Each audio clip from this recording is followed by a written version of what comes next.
All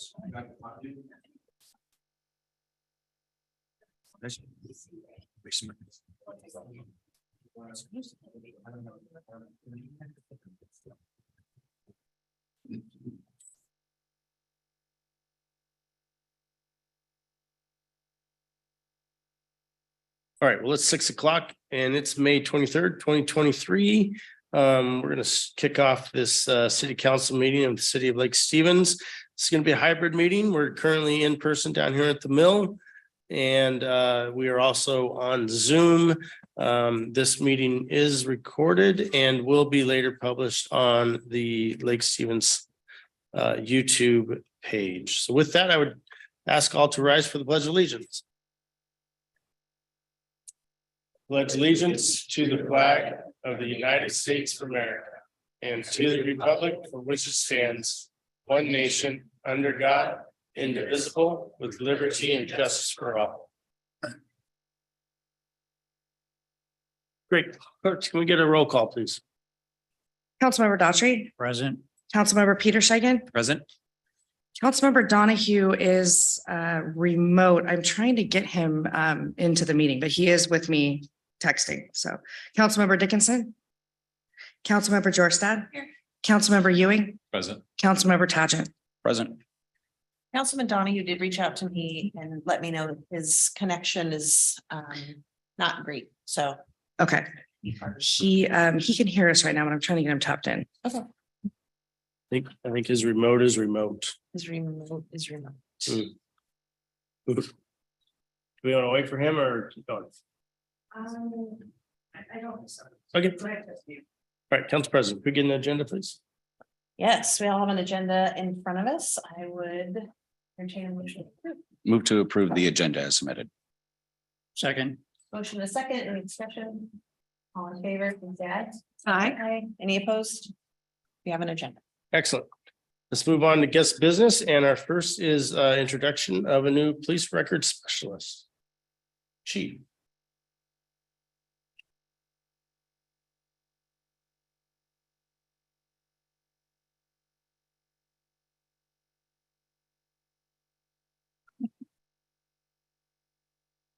Good evening, everyone. Good evening. So we are very pleased to introduce our new record specialist, Ms. Brittany Ryan for the Lake Stevens Police Department. So Brittany was born in Olympia and raised in Yelm by her two mothers who worked for the Olympia Police Department and the local hospital.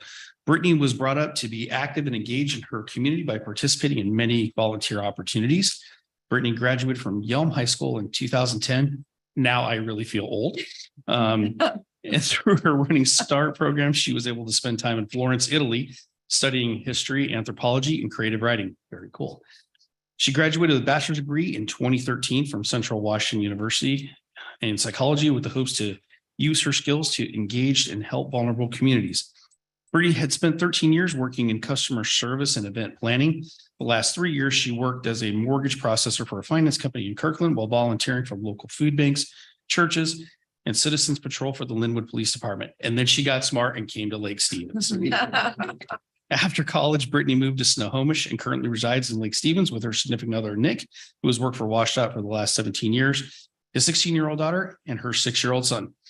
Brittany made it her goal to have a career that would provide stability while staying true to her life goal of working in a position that made a difference in people's lives. With the help and support of family and friends, she was able to make that happen. So please join me in welcoming Brittany to the city of Lake Stevens and Lake Stevens Police Department. We really appreciate it. And Mr. Mayor, would you like to administer the oath of office? Oh, sure. Oops. All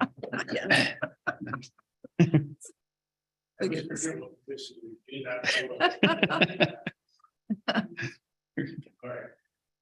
Okay, first, are you ready for your right little hand? And then you have to move over here for the video. Very important. Okay. I, Brittany Ryan. Yeah. You solemnly swear or affirm You solemnly swear and affirm that I will support and defend that I will support and defend the Constitution and laws the Constitution and laws of the United States, of the United States, the Constitution and laws the Constitution and laws of the state of Washington, of the state of Washington, the ordinances the ordinances of the city of Lake Stevens, of the city of Lake Stevens, and the mission and regulations and the mission and regulations of the Lake Stevens Police Department, of the Lake Stevens Police Department, and that I will faithfully and that I will faithfully and impartially perform and impartially perform and discharge the duties and discharge the duties as a Lake Stevens Police Records Specialist as the Lake Stevens Police Record Specialist according to law and to the best of my ability. according to law and the best of my ability. Great job.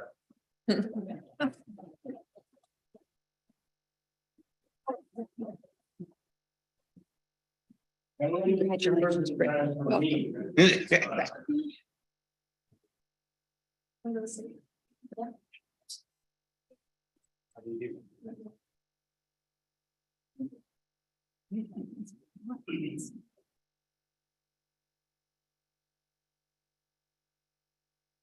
Great. It's always fun to bring on new folks into our city family, especially when they're from the city. It makes it even special, even more so special. So now what we've all been waiting for since the beginning of the legislative session is our legislative report from Trevor.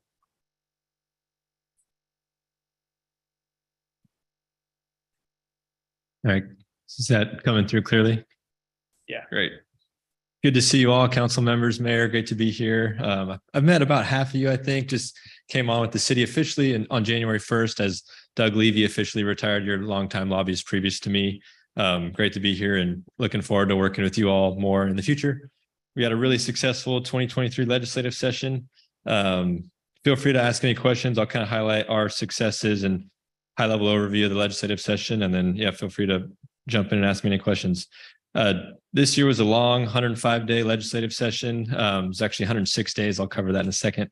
But this was a long legislative session, 2-year operating, transportation, and capital biennial budgets, state operating budget, capital and transportation as well, operates on a 2-year cycle. Next year, 2024 will be a short legislative session, a 60-day session. So this was kind of the big, long 105-day big budget session. Started on Monday, January 9th and concluded the regular session on Sunday, April 23rd. There was also one somewhat controversial issue that was not resolved, which led the governor to call on a special session, which happened on May 16th. That special session was 5.5 hours. They came in, took a vote on the Blake bill, which you all was a legislative priority for us. Came in on that day and finished that bill on that day and got done on May 16th officially. So now I can say that the legislature is officially adjourned for the year. But it's a 105-day session with that bonus day. 2,302 bills were introduced in the 105 days. 494 bills passed into law, which is a pretty significant clip. Historically, legislature passes about 10 to 15% of bills. I think I didn't run the numbers, but I think that's a little bit higher than 15%. So a busy legislative session. A lot of big things on the agenda. I will cover our wins. We had some really strong, significant wins this session. Probably our biggest success was the funding secured in the capital budget for the Cedarwood Clubhouse. We secured $1,123,000 for renovations of the Cedarwood Clubhouse. Of course, big thanks to our delegation, Senator Wagner, Representative Eslick, Representative Lowe, huge champions on that project. So it was great to see that funding secured in the final budget. Also secured $764,000 in the capital budget for the Lake Stevens Historical Museum. So that was a great win to see too, part of the Heritage Capital Grants projects. And then a couple policy items that we prioritized: passage of a police pursuits legislation. A couple years ago, there was some significant changes on what was passed, on what police could pursue, essentially took pursuits off the table. And I think the legislature and others agreed that the pendulum kind of swung a little bit too far. So they came back and revisited that issue and kind of gave officers a little bit more discretion on when to pursue. So gave them a little more ability to pursue. So that was nice to see there. Also, passage of some doxing legislation. This is kind of online harassment. The mayor's been real interested in this. Had some personal background here. So was good to see that legislation passed as well.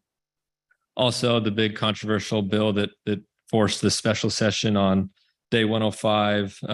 This is the Blake bill, Senate Bill 5536. We could talk a lot about this piece of legislation, but long story short, tons of twists and turns. The city was happy with what passed the Senate originally during session, went over to the House, and the bill got watered down pretty significantly, things that we didn't like to see. So we were kind of advocating for the Senate bill at the end of session. And I won't get too into the weeds, but there was a conference report, and on the last day of session, the bill was brought to the House floor, and the bill was brought up and actually failed on the House floor. I've only seen one other bill fail on the House floor. Usually when a bill is brought to the floor, it has enough votes to pass. The Speaker of the House brought the bill to the floor and it didn't have enough votes to pass. So that bill failed, which signified the governor to call a special session. The current policy on the books expires July 1 of this year. So the state legislature wanted to come back and pass a statewide policy on the Blake bill. It's called the Blake bill because there was a state Supreme Court decision back in 2021 that essentially deemed knowing possession, you had to know that you were possessing hard substances or drugs, or you would not be charged. So this issue dealt with kind of public use, public consumption, possession of some hard substances, some legend substances. And in the end, I think the policy was better that was passed on May 16th in the final day of legislative session, incorporated a gross misdemeanor for possession and use on some drugs, incorporated a misdemeanor on some other drugs. So true compromise between the Senate proposal that passed and the House proposal that passed. At the end of the day, strong bipartisan votes on that bill. I think it was 43 votes in the Senate and 83 votes in the House, which is pretty significant. So again, a controversial issue that ultimately got passed in that short special session. So a lot of good wins for the city this year. One thing we fell a little bit short on was our transportation projects, the South Lake Stevens multi-use path and the 16th Street Trail, Centennial Trail. The governor, when he released his schedule proposal in December before session, he had these scheduled out in, I think, 2033 and 2035. So pretty significant delay in these projects. The legislature booked projects through 27-29 biennium, so about 5 to 7 years out. We were not booked in any of those bienniums, so we were booked in the future, which would be the 29 biennium or the 31 biennium going forward. So work remains to be done there. I think the trail is about shovel ready, and I think the path will be in the year or so as well. So definitely want to work with our delegation to try and get those bumped up in the transportation package schedule. Thanks to Councilmember Jorstad, testified multiple times on the transportation package. But unfortunately, work remains to be done on the transportation projects. Other than that, really successful on a lot of our priorities this session. And really pleased to see a lot of those funding items secured and some of those good policies secured with good bipartisan support. So I will pause there for any questions. If not, I can wrap up relatively briefly. Yeah, Councilmember. Thank you so much for your hard work, Trevor. I appreciate it. And thanks for giving us all this information. Should we be concerned about any of the dead bills? Is there anything that rings a bell in Lake Stevens that you've thought of? And I apologize for not asking you this question before this meeting. No, that's all right, Councilmember. Yeah, you can see in the packet that I tracked, I think it was about 17 full pages of bills. There was over 100 bills. Obviously, the Association of Cities takes a lot of lead on these issues more specific to cities. Nothing that would, quote unquote, set our hair on fire that was very significant for the city. Obviously, the doxing bill passed, which we wanted, and some of those others, but no major concerns that would do real harm on policy level to the city. So Great. Pretty Thank you successful so overall. much. Thanks.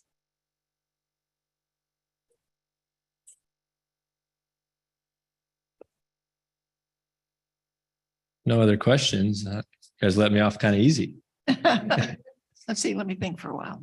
No, I'm good.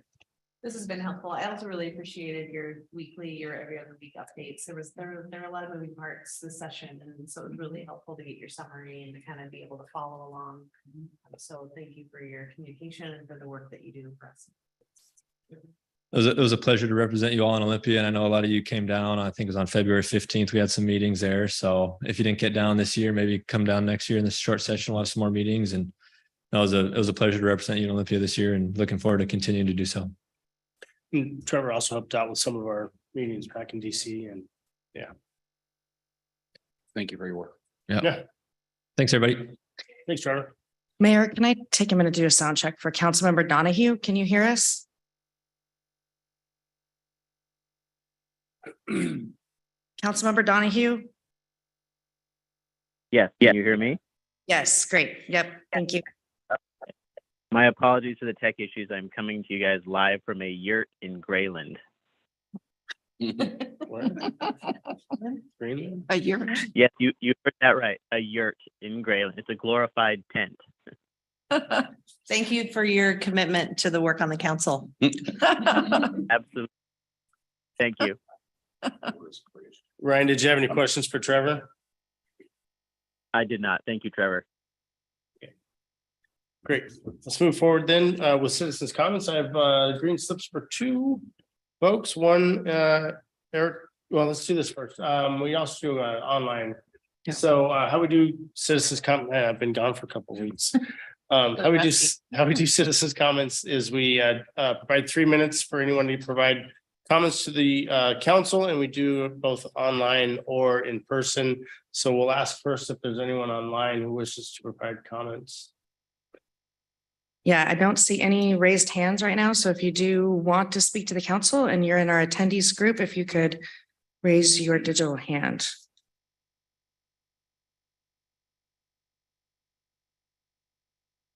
None? None. Okay, so with that, we'll go with in person here, and I have Eric Turner first. If you could approach the podium, your name and address, and you have 3 minutes, Eric. Thank you. Eric Turner, 10701 Street Southeast out on Lake, south end of the lake there. And many of those people on the video are maybe in support of what I'm here to share. So I want to bring the council's attention to a zoning proposal change on the south side of the lake. Currently, it's in the zoning commission. It'll come to this body in the near future. I'm here as a concerned citizen representing more than 160 members of our community that have signed a petition opposing this proposed rezone. And it has really strong proposed opposition from us for a lot of reasons that I'll share with you here in a second. Our petition is really to ask the city council for a couple of things. One is that prior to approval, that we have an opportunity to discuss Greenbelt's community parks, parking, traffic impacts. This past winter from construction in the area, we saw excessive runoff in neighborhoods, flooding backyards and causing damage, substantial damage. Also, we hope the city council can pass meaningful legislation to change the Lake Stevens code to adjust the minimum accepted traffic level of service from the lowest level to the highest. And so let me share some of the concerns we have as citizens around this proposed change. So we're part of the area that was annexed into the city of Lake Stevens during the Southeast Island annexation in 2019. And as part of that annexation, this area was deemed to be urban residential, as it was Snohomish urban residential before that time. In that change, the city of Lake Stevens did not desire to change the density, and that would have been a good time to make any proposed changes to that and given us as voters an opportunity to weigh in on any proposed zoning changes. At the time, the property in question was zoned as agriculture. Last year, it was rezoned to be in alignment with the other areas around it, 6 houses per acre. This proposal on the table doubles that to up to 12 houses per acre. So a significant deviation from the annexation intention and from the neighborhoods around it. The Growth Management Act and Chapter 3 of Lake Stevens Comprehensive Plan require the city to implement community design preferences. And based on many of the hotly contested, let's call it rezoning and annexations, we may not all have the same idea of what a community design preference is. The applicant has submitted a traffic study. We believe that study is flawed. It for several reasons. Number one, the level of service at the intersection of 15th Street and South Lake Stevens is a 3-way stop 50 feet away from where the road enters. 4 cars prevents you from leaving the neighborhood. That is not considered at all in the traffic study. The developer desires to extend access on 15th Street, and that was not, and the increased traffic through there was not included in the traffic analysis study. And a comprehensive review of all the other impacts associated was not included in the traffic study. They also raise a concern around affordable housing, but neglect to. That's 3 minutes. Do I have to stop then? Eric, go ahead and just wrap it Okay, up for me. Eric. so sorry, just what they neglect to take into account with that is so many of the other things that makes affordable unhousing in our area, not just the fact of zoning. So thank you for your time and consideration. Look forward to engaging with the council more as this moves forward. Thank you, Eric. And next I have Janice Huxford.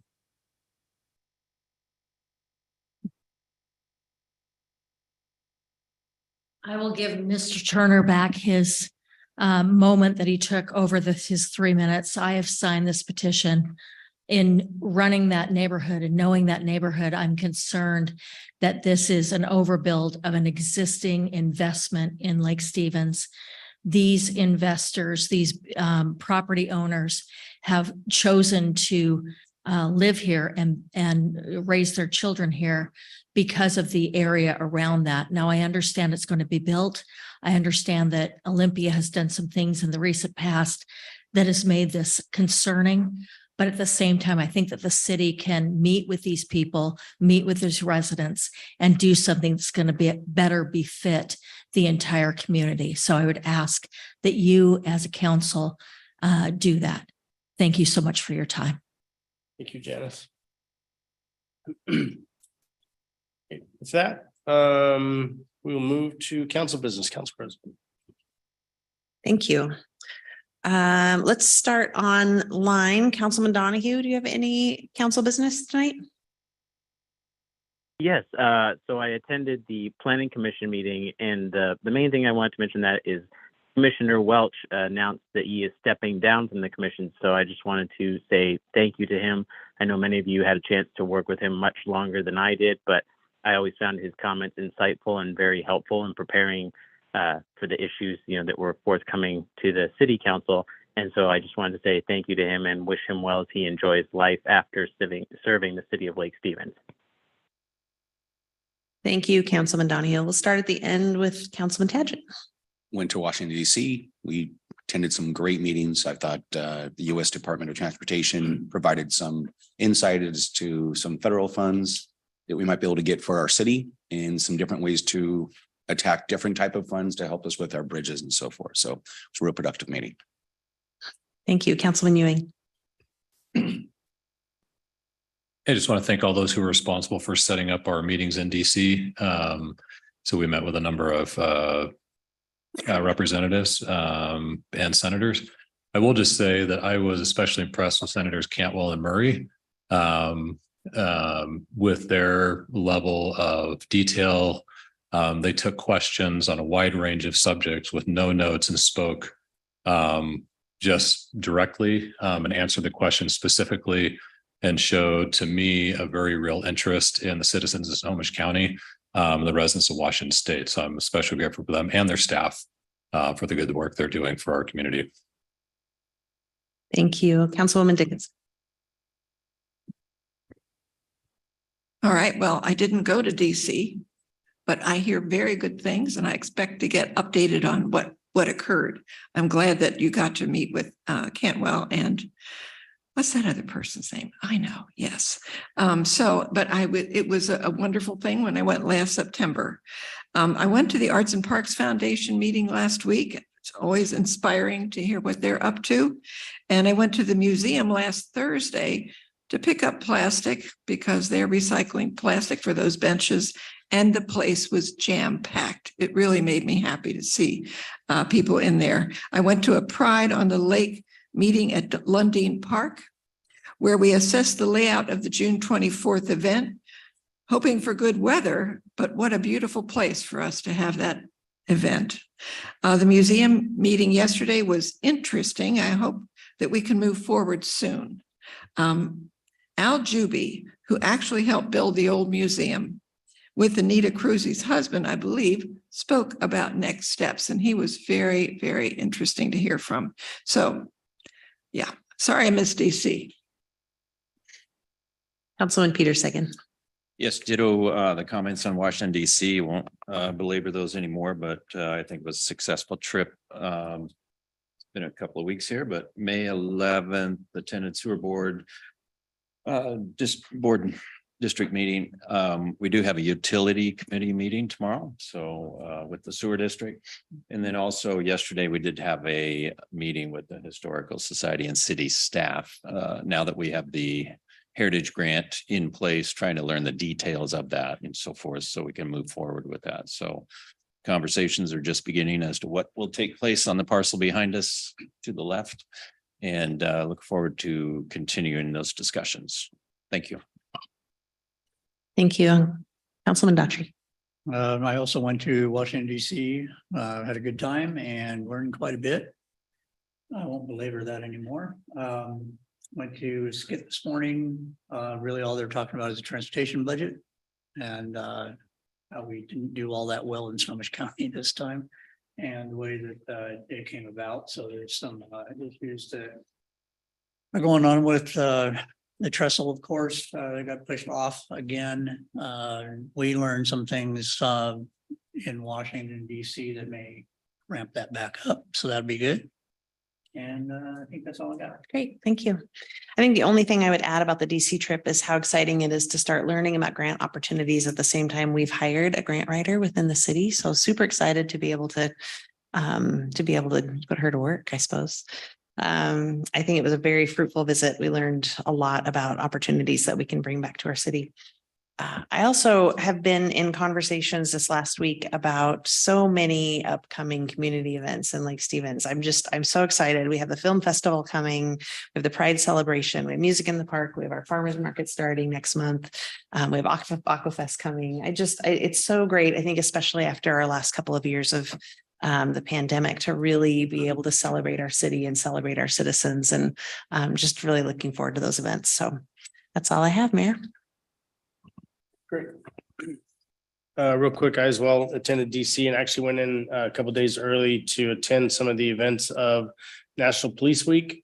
Part of that was to attend a candlelight vigil for the fallen officers from last year, to include Officer Dan Rocha from Everett Police Department. It was a very, I don't know how to explain it, event, but it just reminded me of all the great work our police officers do across this country to ensure that our country remains a safe and peaceful place for us to live in. Additionally, lost my train of thought. I wanted to talk a little bit about the Blake decision. The Blake decision was passed. It's going to be interesting to see the holes in it. When it's actually implemented, there will be holes in it. And I think we're going to have to revisit it. I don't think it's a fix, and we're going to have to get back after it. Unfortunately, hopefully in this next legislative session to strengthen the ability of our officers to help those out there and on our streets in need. So with that, let's move forward. City Department reports. Aaron, do you have anything? Will you talk about AWC conference real quick? I would love to talk about the AWC conference because I was supposed to, and I forgot to, which is probably what was on my mind. If the council is okay with it, the AWC conference, Association of Washington Cities conference, is in June 22nd to the 24th or 23rd. The business meeting is actually on the 22nd. We have 3 votes at that AWC conference business meeting. Myself and Councilmember Daughtry are attending that. So I would ask that we could take the 3rd vote with us from the council as well. Where is it located? It's in Spokane. Yeah, if someone would like to come along, you're more than welcome to. You want to come along? Okay. Then why don't you coordinate that with Caitlin? Okay. So that we can get you to Spokane and back. Thank you. Okay, so then if you're going to be there, then we don't need a proxy vote. If this, for some reason, one of us can't make it, then we would need it. I'll be there. Okay, perfect. All right. Do I have anything else I forgot? All right, thanks, Kelly. Appreciate it. With that, let's go to city department reports. Do you have anything from the departments? Okay. And let's go to consent agenda. Can I get a motion to pass the consent agenda, please? Move to approve. Second. I have a motion and a second. Any discussion on the motion? Hearing none, all those in favor? Aye. And any opposed? Aye. Sorry, Ryan, forgot about you. Thank you. Okay, so with that, the consent agenda passes and we'll move to discussion item A, Lake Stevens Industrial Center Infrastructure and Market Analysis Final Report Overview with Christy. All right. Well, thank you. We went through that agenda pretty quickly so far. So good evening, City Council. We are pleased this evening to present you the final Lake Stevens Industrial Center report. We have Mackenzie and Econ Northwest here to present the facts and findings. Then at the end of their presentation, our goal is to have City Council prioritize their 5 next step recommendations. So with that, I'm going to turn it over to Mackenzie's Northwest to present. Great. Thank you very much. Brett Conway with Mackenzie. Chris Blakely is on the call and he'll be giving a portion of the presentation tonight. He'll be available for questions and comments. So tonight we're just going to go through a summary of the findings and then talk about next steps, which will be a key aspect of feedback from you all. Yes.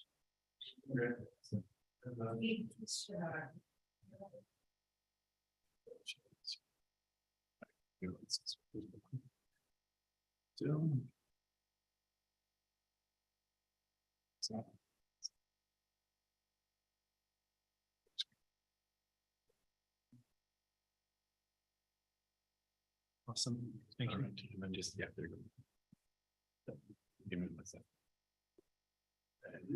Yes, I think so.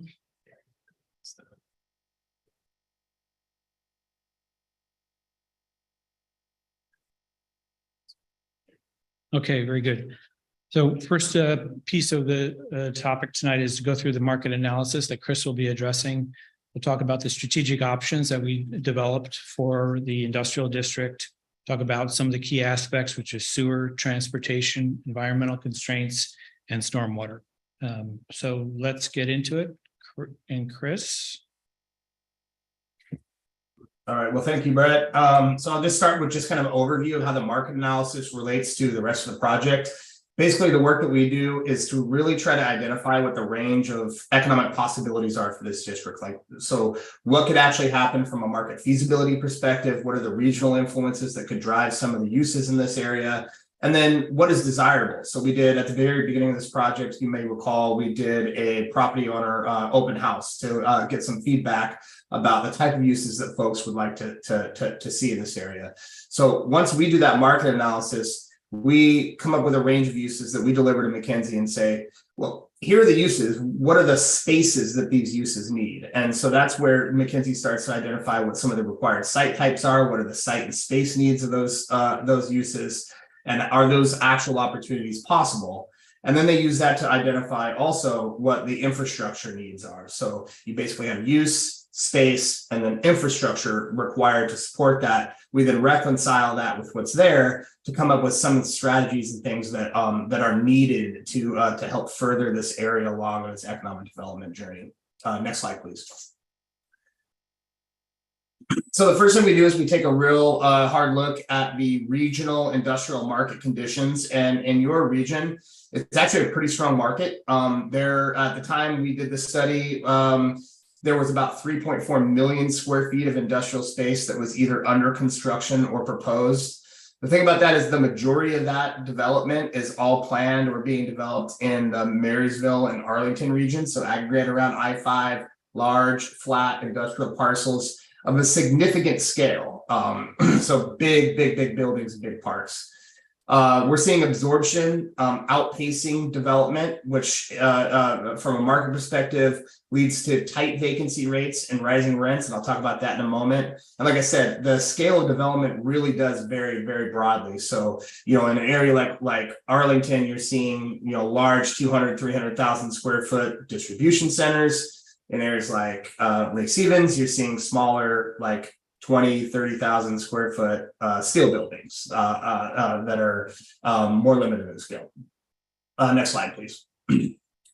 So when we look, and here's that relationship that I was just talking about what absorption does to markets. So you could see this inverse relationship where the black line is escalation in industrial rents and the dotted blue line is declining vacancy rates. So you see as vacancy rates get tighter, supply gets tighter, pricing gets pushed upward. And so you're seeing this escalation of pricing in the market. Generally, this is a good sign for industrial or for real estate development. When you see tight vacancies and escalating rents, it makes development typically at a regional scale, which this analysis was done more feasible.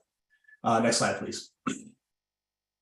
And this highlights that deliveries and absorption relationship. So whenever you've seen deliveries, you've seen absorption generally keep pace. That's indicative of a pretty strong market. You've seen 1.7 million square feet delivered with 1.9 million square feet absorbed. So that deficit where more is coming off than is being delivered is what's contributing to this improving market context. Next slide, please. One of the things we also did was take a look at some of the general macroeconomic factors and what could be driving industrial demand, not just currently, but moving forward. We look at things like GDP, inflation, employment rates, population growth, all that. And generally it's positive. Inflation is a bit of a yikes. So, you see a slowdown in economic activity resulting from the monetary policy response. This also can lead to a decline in trade activity, which is a regional targeted sector. So it's something to pay attention to. Another thing that stuck out in this analysis was the manufacturing sector. As much as the industrial sector as a whole is performing well, the manufacturing sector is not. So you're seeing logistics replacing manufacturing in terms of distributional share of industrial activity.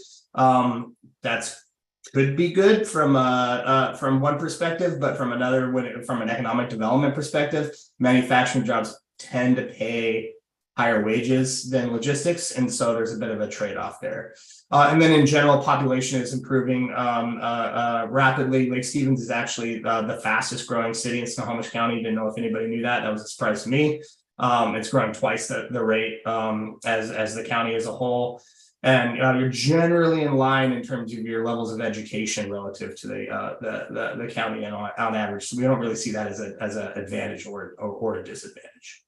Next slide, please.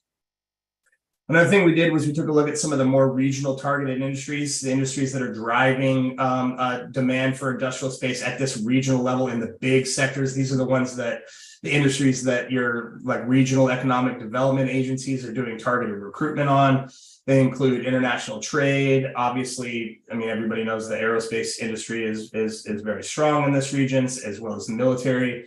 We have emerging sectors like technology and blue economies, and then also life sciences. So these are the major clusters that are agglomerated in the region that we look to say, well, is there an opportunity for this physical area in Lake Stevens to play a role in that broader industrial ecosystem? Next slide, please. Another piece of our analysis was to take a look at some of the assets and barriers, barriers and constraints of this area. In terms of assets, we do have some underutilized sites that could be available at relatively lower costs relative to the rest of the region. That's positive. That could be an opportunity. We also see some synergy with downtown and the amenity that's created by the Centennial Trail. This led us down the path of exploring some of the more lighter industrial, oftentimes call it industrial commercial or maker type of forms. It's a possibility. And then, as I mentioned before, generally the macroeconomic conditions are somewhat positive for this area in a structural sense. Obviously, we have business cycle fluctuations, but by all accounts, the arrow is pointing marginally upward. In terms of constraints, Brett will talk a lot more about this, but infrastructure, we talked about this in some of the earlier meetings. There are some considerable infrastructure constraints out here that will be limiting for some uses. For industrial uses, the removed nature of the area from I-5 and some of these agglomerations of businesses in these targeted sectors you're a bit out there. And so that creates a challenge both from a transportation, locational synergy, access to workforce perspective for some of those uses. And then another big constraint is the parcelization and ownership framework. There's a lot of smaller size parcels that are owned by different folks out in this area. It makes it really hard to assemble a site that could have the scale to deliver a larger project that can overcome some of the infrastructure challenges that we're seeing on its own. So next slide, please. So just general takeaways, and I'll try to wrap this up. Key conclusion. Region as a whole, like I said, arrows pointing generally upward, strong macroeconomic conditions, both in the near and long term. But when we drill down in the dynamics of the Lake Stevens industrial area, the industrial economy is decisively more localized. So it's driven by construction, warehousing, equipment repair. So it's more about the population serving economy than the kind of the regional macroeconomic economy in some of these target industries. And that leads to a limited ability to compete for some of those sectors or to be a part of that more regional cluster. There might be some outside chances for some ancillary supply chain uses, but it really should not be the main focus of the economic development strategy for this area. When we look at the real estate fundamentals, while the region is performing generally well, the local area is not likely to see rents and market conditions that will support speculative industrial development. This showed up in some of the conversations we had with developers and brokers. It's just an area where you're not going to see somebody, they have other opportunities to put speculative investment in to create a 50,000 square foot multi-tenant building that they have to go get institutional financing for. Next slide, please. The large industrial development is really not likely to be seen. Like I said, we have a parcelized framework, infrastructure limitations makes it hard to do at scale. And one of the things about the real estate conditions and this scale is that you're not likely to see kind of higher value concrete tilt up industrial buildings. That's just too big of a hurdle from a financial perspective to deliver that development form. You're really more likely to see, build to suit steel frame type of development structures out in this area. We're not likely to see anything that's a concrete tilt up scale. So, and Brett, I'm sure can talk more about that. So, that's the key conclusions from our analysis. Try to keep tight. If there's any questions, I'm happy to answer them now or wait till the end after Brett can deliver more context. So, Any questions at this point? Yeah. Those bullet points that Ian has up here, the previous slide and this slide, where are they in this report? Didn't see him. Was the PowerPoint put into your packet? I don't see it. I didn't see it. The PowerPoint was not put in the packet, but we can certainly include the PowerPoint. I'll email it over right now. Yeah, I appreciate that. Yeah. Some of these bullet points are up. Yes. Thank you. Very good. Anything else for Chris at this time? Yes. Yeah, so from my days of doorbelling, I know people are desperate for work here in Lake Stevens. And if we can help lift that up and make it more possible, going to help with the trestle too, just saying. But I do what I do. I get in my car and I drive down where we're talking about. And I'm wondering, if we put industrial areas there, how will it impact the people that are there right now? In a positive way, hopefully? The existing owners and their Yes. businesses? Yes. Ideally, it's synergistic with the existing properties in the development that allow for them to potentially develop properties that they already have that haven't been developed yet in a new framework to support incoming businesses that support job growth. Because that's the goal for almost every jurisdiction is job growth. And with your higher level of education within the population here, that brings in businesses that want to take advantage of the skilled workforce here, as well as the cost of living. So theoretically, that will work together to support those owners. Yeah. All right. Good. Thank you. Okay.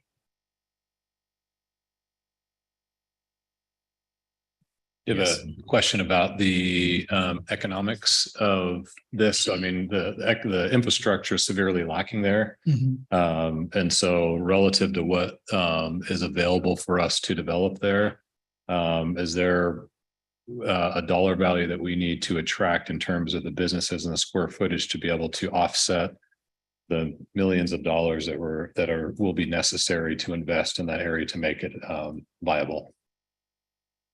Chris, do you have anything to offer to that question? Well, I mean, yeah, so I mean, I don't do infrastructure costing, so I don't have a frame of reference for what the dollar value of infrastructure necessary to deliver ready sites that could be developed on. I will say that one of the findings of our analysis is that the kind of limited scale and value creation. So basically the fact that you're not getting to a concrete tilt up that requires that delivers more assessed value, I guess, if you think about it from a property tax perspective, that does create more limitations in your ability to use like a value capture mechanism for funding infrastructure. So you're not generating as much value as you would be if you were able to encourage higher intensity development forms to be able to take some of that value through like a tax increment financing type of mechanism. It limits the upside revenue generating potential of those types of mechanisms.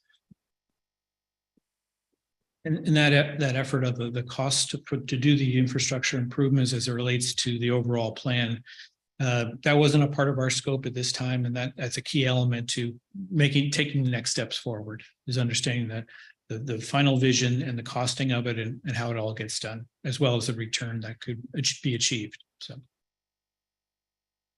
yeah. Thank you for your presentation, for this information. On slide number 11, assets, barriers, and constraints.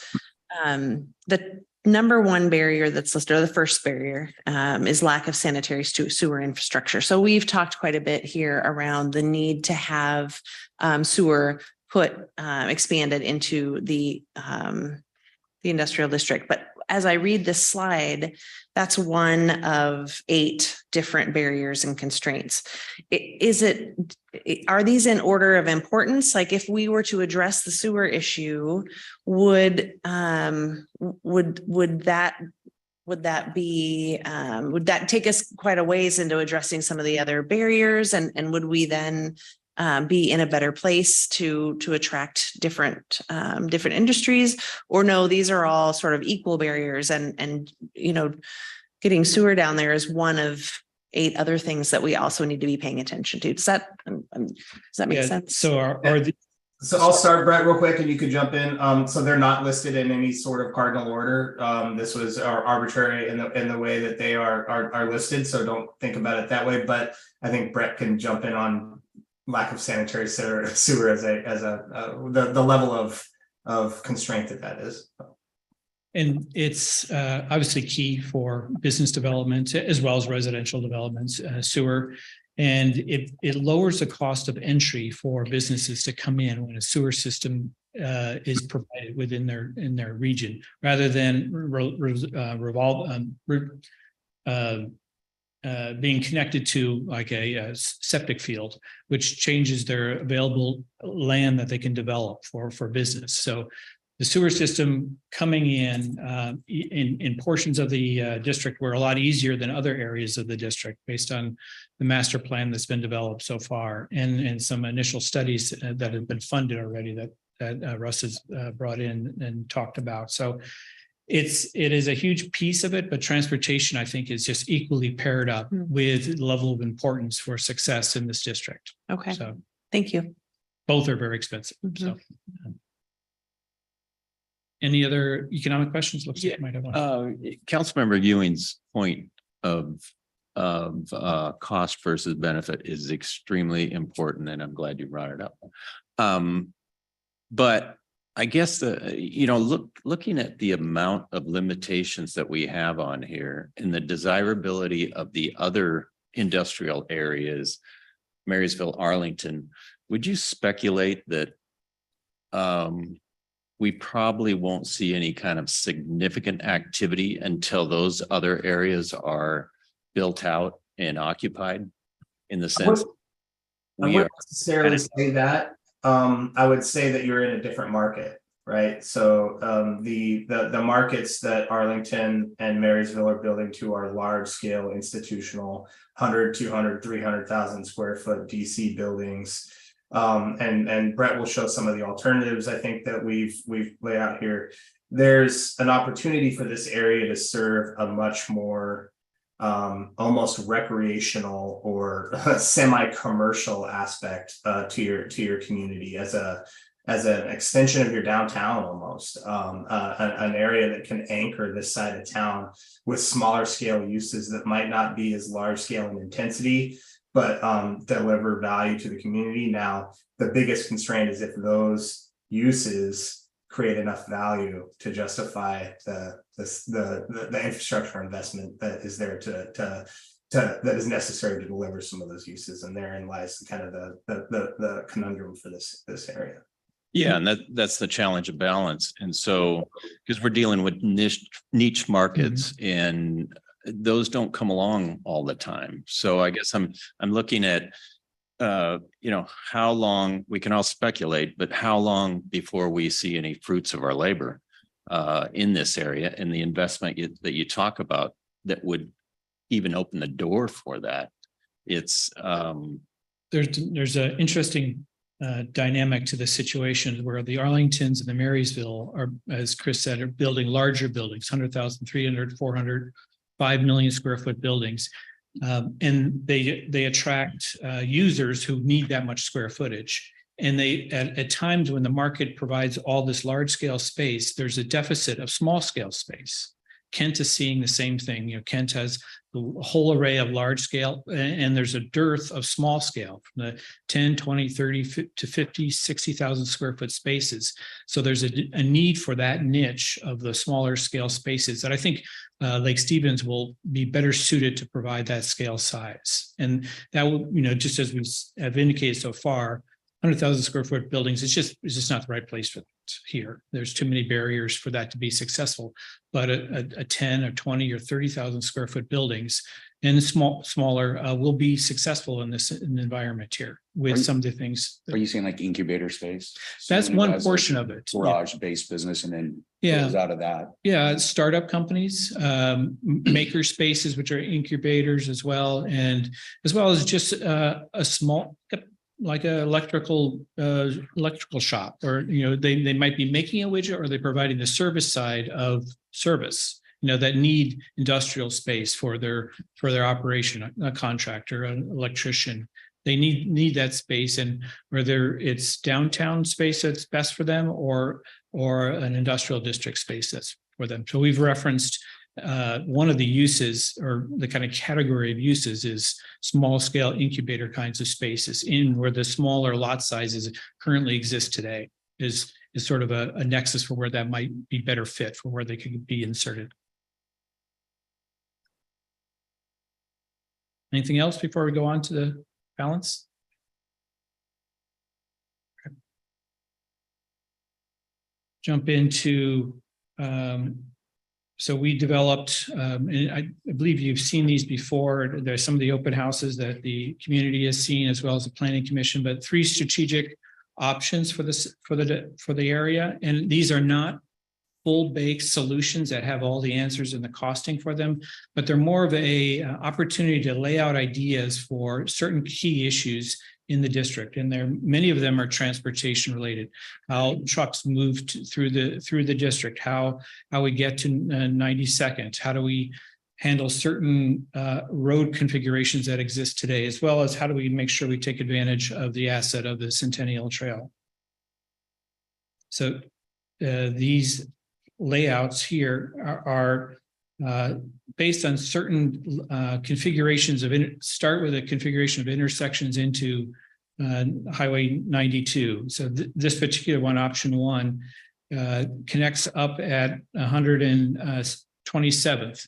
Now, this is a new intersection, expensive and challenging, but offers an opportunity to provide a cleaner access point to the industrial district. And just raise any questions you may have in some of these diagrams.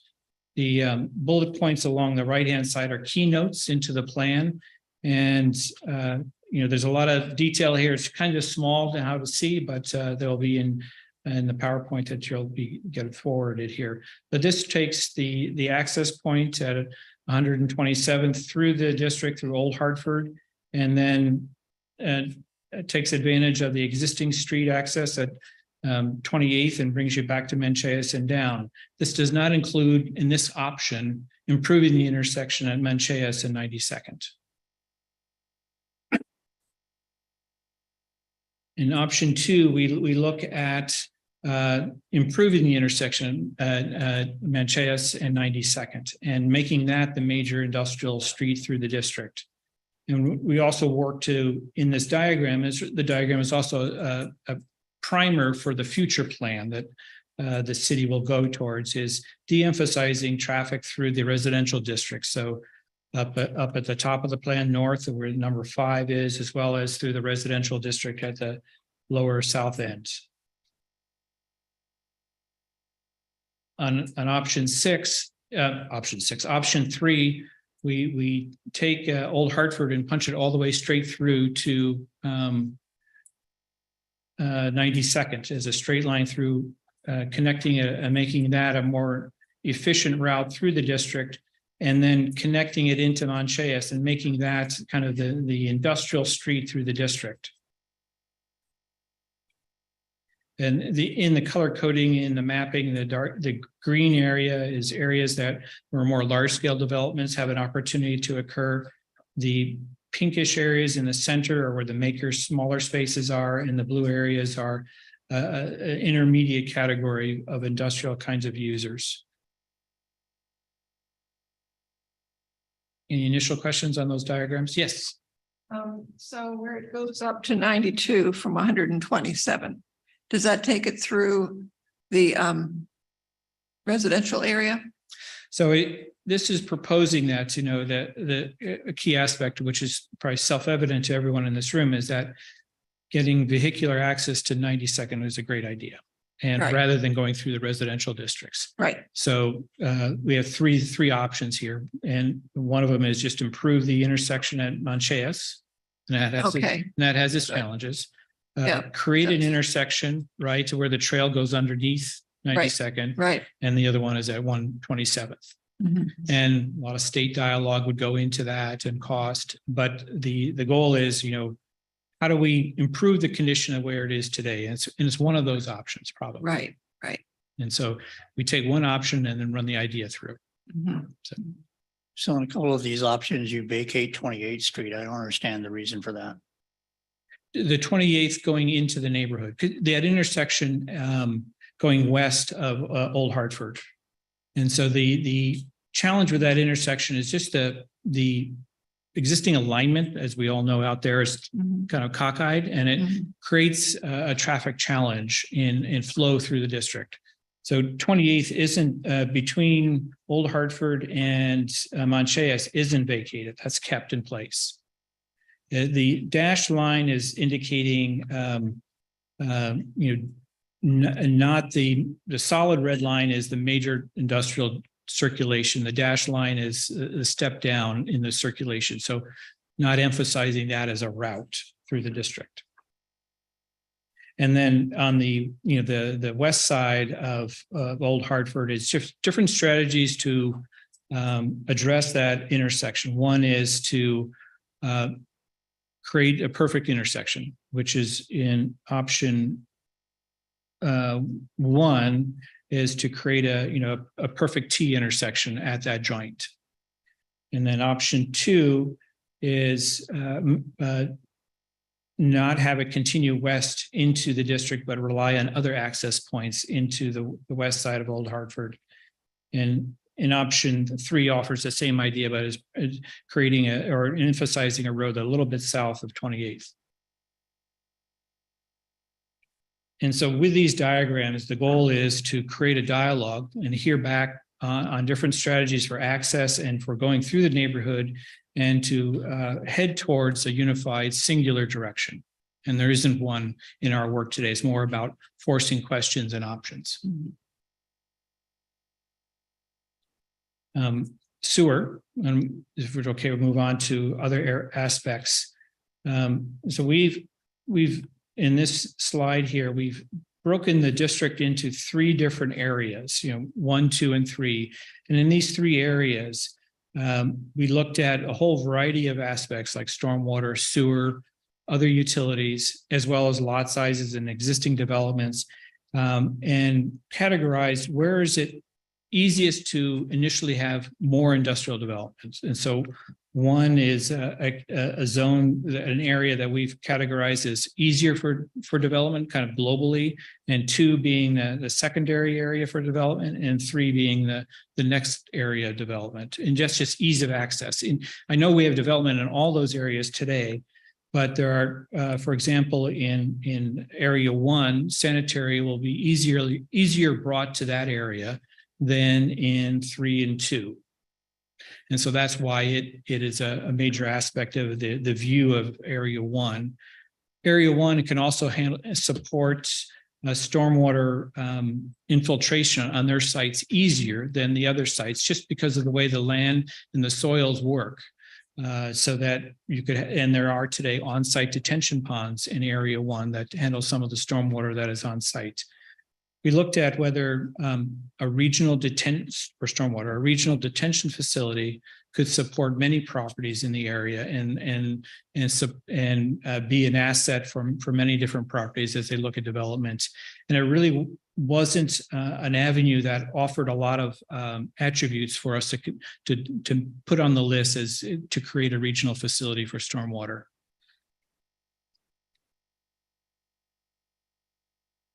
Any questions on sewer or storm as we're going through this? I know there's probably thousands of questions, but we wanted to do it as comprehensive as possible as we looked at the different utilities and roadway aspects. This transportation slide here are 8 aspects that are obvious to you all because you live it every day, but are important for seeing the district for industrial access, circulation. So the intersection with SR 92nd was talked about already, and how that connection point at one that exists today at 127th, which is I think just right out only today, and right in. The intersection today at North Manchayas is problematic. We're making left turns out because of the traffic and the access angle. And then other approaches to 92nd offer their own challenges for making these occur.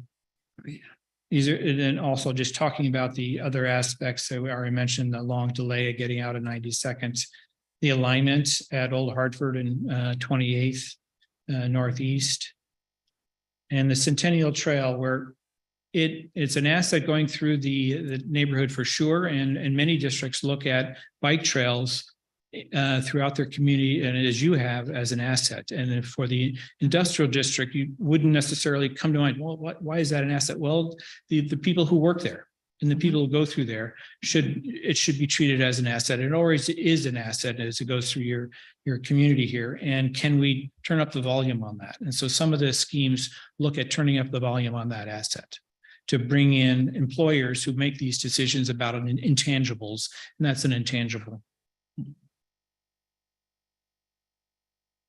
Stormwater, I already touched on the idea of regional facilities might not be best aligned with your existing situation here. Private storm systems is what we were talking about, either above ground or below ground. Both can happen here. Below ground is often done. It's just expensive because you dig a hole, you put a big vault in there to handle stormwater management. As well as creating, they call them LIDs, low impact developments along this, basically swales along roads to filter the water, the stormwater coming off, and you have those in your community today, and they're an excellent way to handle stormwater management. We'll jump to next steps. So these are the 5 next steps that have been kind of framed out there that your direction and input will be key for moving forward. The infrastructure improvements to resolve existing deficiencies, and we've talked about those key aspects. Zoning changes to allow, making sure that the zoning code and the ordinances align with bringing in the types of industrial users you want, and to make sure there aren't barriers within the code that turn them away. Some jurisdictions have created barriers sometimes intentionally, sometimes mistakenly to bring in industrial tenants. we see also the creation and the development of industrial design standards that you already have in your downtown being taken and adjusted for an industrial development, because right now there isn't an industrial overlay of design standards in Lake Stevens, and that may be provide some tools for you as a community to get what you want, as well as to incentivize people to come on in. And then we've the fund talked about the need for the funding opportunities to align with these infrastructure improvements. Marketing strategies to bring this district further out into the community to attract those kinds of users and businesses that you want to come into the industrial district. That's it for our slides. Questions, comments, any thoughts for either Chris or us? Just one, just quick point of clarification. I think Chris said that the Hartford area could be an extension of the downtown, and yet one of your proposals is to dead end the old Hartford Road, which would eliminate any access directly from downtown to Hartford. Did I hear that correctly? In some of the options, we have outlined that as one of the options shows making a bike connector along Hartford out to between downtown and the industrial area. So that's not a road, and other of the options show dead ending. The bridge that is there today and some of the infrastructure that is there today is, I understand from the city, quite challenged in supporting industrial traffic. So I think that's why it showed up on the. Okay, yeah, that was my question. So your thought process behind dead ending Hartford was because of the lack of infrastructure that could support big trucks, that sort of thing? Yes. Okay. But if that infrastructure was to be replaced and upgraded, would that still be on the table for you guys? I think if we didn't look heavily at that whole linking road as a way in, so it seems like it is a direct shot into downtown. One side's, basically a green bank, and the other's residential, and then it gets mixed in there. And so whether that's a compatible use of bringing vehicles down that path, if it's improved, if that makes sense for the community.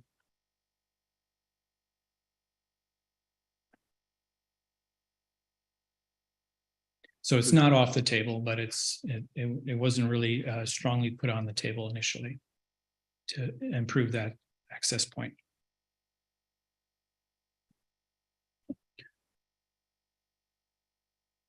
So are you looking for direction from the council tonight? Is this something that they get a digest for a couple of weeks and we come back and have at it? What do we want to do here? I think I would like to digest a little Yeah, bit. there's a lot to think about here. Yeah.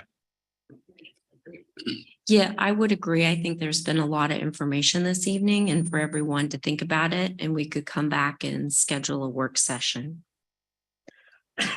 Yes, I would like to see more information. I would like to see, based on the three options, some kind of cost analysis as far as what types of infrastructure is needed for each one, approximate cost. I mean, I know what the sewer costs are per linear foot, but how much sewer need to be brought in, which ones would provide the maximum flexibility for development, and which ones would offer phased implementation, because this is going to be heavily dependent on grant funding, given the enormous cost. And so it will be implemented in a phased fashion. And so which ones are going to allow for that type of flexibility? Because really, if we can't analyze these three plans in that fashion, I just don't think that we can come to any meaningful conclusions. What if we say plan one, for instance, and ends up costing 50% more than 2 and 3, and it's going to take longer? That just wouldn't make sense for us to choose something that would take too long to implement and be too costly. Right. And we didn't develop the options for you to, pick one and then we build it. It's sort of a start in creating the framework for a robust discussion to create the one plan or one and a few options, whatever makes sense so that it can have that backup information built to make a real credible, decision from. I'm going to put you on the spot right here, Okay. but in your professional opinion, after evaluating this for industrial area, is this the highest and best use of this area? Great question. Yeah, it's very good question.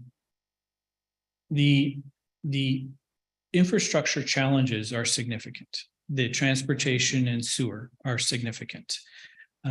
For a perfect small industrial district. So, access, utilities, bring, strong challenges for an easy success. And so I feel that making it your own version of success for that type of use is a strong path. So understanding the kind of users and the kind of size development and the expectation that those business owners will seek to be to come from somewhere else and invest and build in your district, it will be key. And I think a certain realism about this, the opportunities of a smaller district, a great city with a lot of assets that a lot of communities don't have. It just needs to be baked into the final solution. So I think your answer is maybe. Definitely. That's kind of wishy-washy, isn't it? Yeah, you should be on this side of the table. Thank you. So I guess if I can, great question, Councilman Peter Shagan, if a follow-up, if that is not the highest and best use, and doesn't provide purple spike that we've talked about. So what, and you don't need to answer that, what recommendations would you have for us to create a better use than what we're currently thinking about now? The uses that are at a city's in their toolkit for different areas of the city. You got retail, you got your downtown district, you got residential, you've got institutions like schools or hospitals or other kind of public institutions. And then you've got industrial, and you got industrial in different categories, heavy industrial to light to service areas. And I think with the existing history and the existing situation that is present today, a version of industrial is the highest and best use for this area. What industrial? In a category of industrial that is similar to what is present today, but turned up. And so in the way of assets that make it appealing to a broader array of industrial users that will bring in jobs. And so that's turning up the assets that you already have. Some of the users won't need a whole lot of utility access or won't need a whole lot of road access. And those will be probably the easiest ones to hit home runs with. I think about what has moved in there in the last, couple of years. And I think specifically of the NPR project, where overnight, the space they did have was immediately filled with incubator space, accelerator space. So I think that it'd be an interesting, if we could be, if what is a successful area, who's done a successful area of incubator, accelerator, coworker kind of space? What does it look like? And what did they have to do to build it and attract it? Because I think that's what, if we're going to keep this in light industrial or industrial area, we're not going to attract an Amazon distribution center, right? What we are going to do is we're going to let Joe get out of his garage with his trinket shop, right? And he's going to get 5,000, 6,000 square feet out of 20,000 square feet, out of a 20,000 square foot building. So I would be really interested in finding really successful models for that sort of industrial area and how we might be able to fit that into this plan. Right. And that we've been seeking those out. Some of them are more arts based in a deep urban situation, and you can kind of see that that as an easy fit, and that's maybe not the best situation as a model for here. But we will seek out some, whatever other examples we could have to offer up some other models. We'll take art.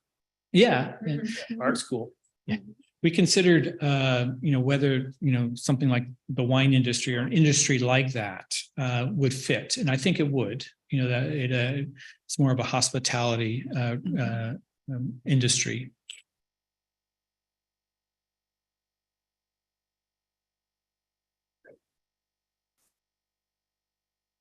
All right, do we have anything else on this one? Real quickly, I'd like to share some good news. If you haven't heard, because Russ is out this week, that he was able to secure some additional funding last week when he went down to Olympia. He did secure an additional $50,000 for the siting of the lift station over towards the Braven Metals site over here in the light industrial area.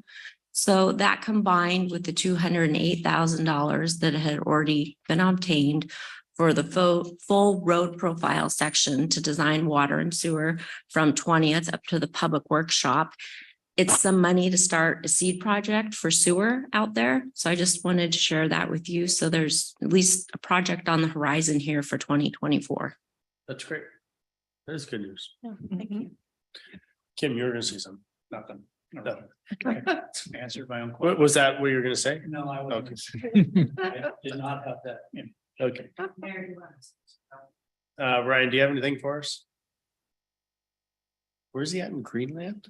Raylan. Raylan. Population. No, I do not. I don't even know where that is. Google it. Where is it? Population. Out by Westport. It's not in Greenland. Not Greenland? No, it's not Greenland. Okay, Out by Westport. okay. You know where that is? I know where that's at. Okay. I thought you were in Greenland, man. Okay, let's move on. Let's move forward. Thank you very much. Okay, Yeah, thank you. Great presentation, guys. Thank you. All right, Melissa, let's do the draft climate. Speaking of Greenland, draft climate sustainability. Yeah, thank you, Mayor. Good evening. No formal actions required. We're just asking for your review and input on the draft plan this evening. As you recall, at the meeting April 25th, we did update you on the passing of House Bill 1181, which does make a climate change element mandatory in comprehensive plans in Washington State for certain size jurisdictions, of which we are one. We just also asked for input on the draft vision statement options we provided at that time, and also asked for feedback on just the plan in general that we had at that time, and then also some targets and update you on state requirements for incorporation of the plan. Based on the feedback that you provided at the April 25th meeting, we made a hybrid version of option 1 and option 3 vision statements, and we've revised that and incorporated it into the draft plan that's attached to your staff report. The draft plan is attachment 1. We've also provided a draft equity report that's attachment 2 to your staff report. We just received the draft plan from the consultant last week, and it is now ready for the council and also the public's review and input for comment. So we do have the public comment period running from May 18th to June 2nd.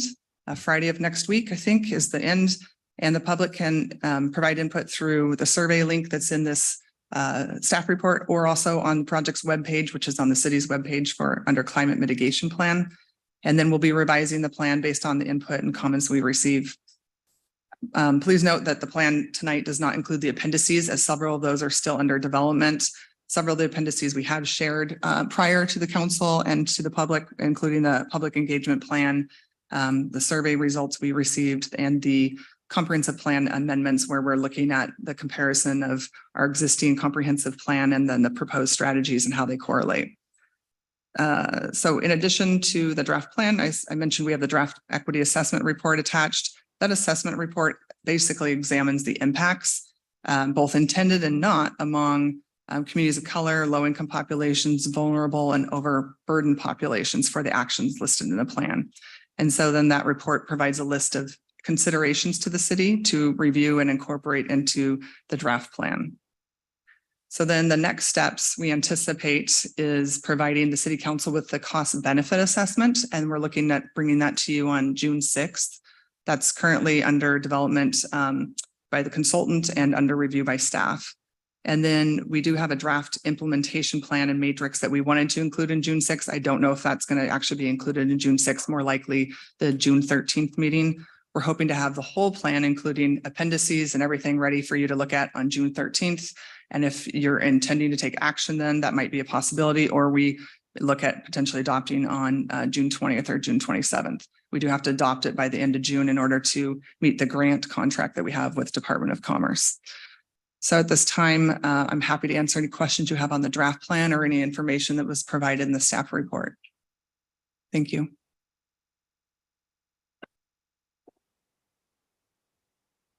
I know that was a lot of information. Have we got any? Has anyone commented at all? You know, I asked, so I have a standing meeting with the consultant on Tuesday afternoons, and I did ask if they received any comments to date, and they haven't seen any comments at this point. We did get the noticing out for it on Thursday, starting last week on our webpage. Dawn in our office also spread it out the same way we did the survey to try to get as much comment as possible. The only thing we didn't do was post it at Lundin Park on the runner headboard that's there, but like we did that for the survey, but there was just Dawn didn't have a time to do that. So we got it out as much as we could to try and get comment on it. Yeah, thank you.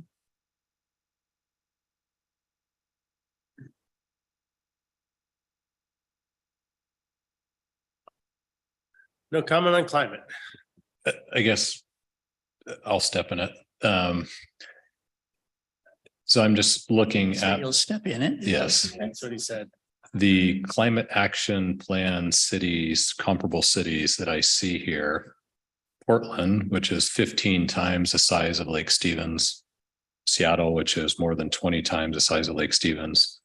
Some of these other cities don't seem like they are fair comparables, and their demographics seem to be significantly different. And so I don't know how meaningful those comparables are. I mean, so I guess that's a concern that I have with those being used as comps. They just don't seem like fair comps.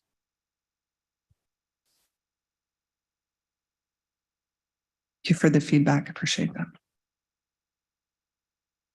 I just want, sorry. Go ahead, Mary. Okay. I just want to say that the community gardens is fabulous, and I'm seeing it pop up all over town, and it really is a lot of fun to see, like over at Highland Elementary, see the kids get out there and learn about growing plants. And I hope you will pursue that more and more. I know you will. You're doing a great job. Glad you're in our team. Thank you. Melissa, could you just clarify something for me on page, I guess that's 123 of our package, 122 to 124. It talks about using less energy. And it talks about adopting code amendments in accordance with changes. We already do that stuff, don't we? Talking about in particular, like action BE 2.1, adopting the building code amendments. Yes, exactly. Yes. Heat pump program, solar support incentives, city facility electrification. And adopting code amendments in accordance with changes mandated by Washington State Building Code and Energy Code. We already do that stuff. So why is that a component of a climate action plan? It's rather redundant. Yeah, understand. Yeah, that is, we do already do that, adopt the building codes. And I know our building official is looking to do that by the beginning of July here.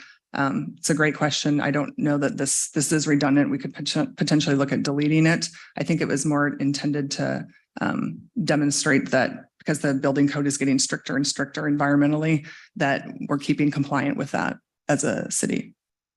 Well, I guess the balance to that is it gets more expensive and expensive.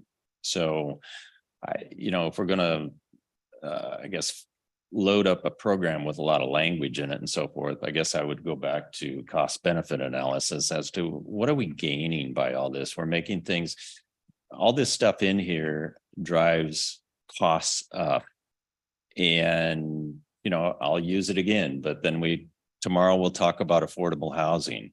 I mean, it's so, it's very frustrating. Very frustrating. Drive less. Of course, I mean, gosh sakes, with the price of gasoline and such, which is probably only going to go up, but you know, people can make their choices, I guess, and I am on a high horse here, but it just. Thank you, state legislature. Yeah, I think that one of the biggest problems we have with this is what Gary is bringing up about the cost going up. And the next attachment we have in here, we're talking about equity.